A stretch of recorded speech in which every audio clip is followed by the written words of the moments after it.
আজকে আমি আয়া পড়ছি একটা সুন্দর একটা কাবাব বানাবো ভাবছি।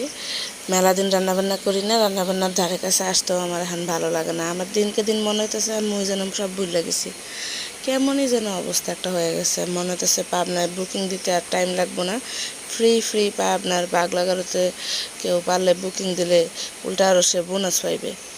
এখন এটা একটা বলতে পারেন এক ধরনের বড়া বা এক ধরনের কাবাব, এটার যে কোনো নাম আছে তাও কোনো নাম নাই, আন্দাজে বানাইতেছি। এই জায়গায় একটু আলু সিদ্ধ, কলা সিদ্ধ, একটু মাংস পেস্ট করে নিছি, একটু পেঁয়াজ কুচি, কাঁচামরিচ কুচি, লগে ধনিয়ার গুঁড়া, হলুদের গুঁড়া, লঙ্কার গুঁড়া, একটু গরম মশলার গুঁড়া সব দিয়ে এই যে একসাথে দেখেন এই যে চটকানো শুরু করছি। এই চটকানো কোন জীবনে শেষ হবে তার আর কোনো ঠিক নেই, কারণ এখন আর এই রান্নাবান্না করার মতো কোনো ধৈর্য আমার নাই। এখন আমি রান্নাবান্না থেকে অনেক দূরে থাকি। তারপরে আমি যখন দেখি চটকায় চটকায় নরম হয়ে গেছে, ও বিলে গেছি, আমি একটা আন্ডাও দিছিলাম। তারপরে আমি একটু বেসন অ্যাড করতেছি যে এইগুলা মিক্সচারটা যাতে একটু ঠিক হয়, কারণ বেশি দেখি যে নরম হয়ে গেছে।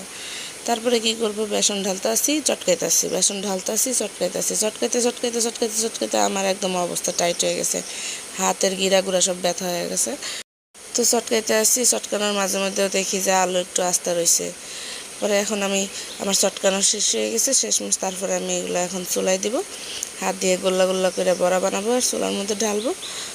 চুলার মধ্যে ঢালবো বলতে ফ্রাইং প্যানে ঢালবো। এখন ফ্রাই প্যানে দেওয়ার পর এগুলো ভাজা হইতে আবার কয় ঘন্টা লাগবে তা আবার আল্লাহ মাহবুব জানে, আমার দাঁড়া থাকারও কোনো ধৈর্য নেই। সারাদিন স্কুল করে বাসায় যায়, এগুলো করতে গেলে আমার কান্দা আসে। এখন গোষ্ঠীর বড় মাইয়া হইবা, বাসার বড় মাইয়া হইবার, কাম করবে না সেটা তো আর হতে পারে না, তাই না? তারপরে আস্তে আস্তে লাল লাল করে বাঁচতে বাঁচতে পরে কতগুলো নামাইছি, এখন ধরতে নিছি, ও মা গরম লাগে, পরে ছাইড়া দিছি।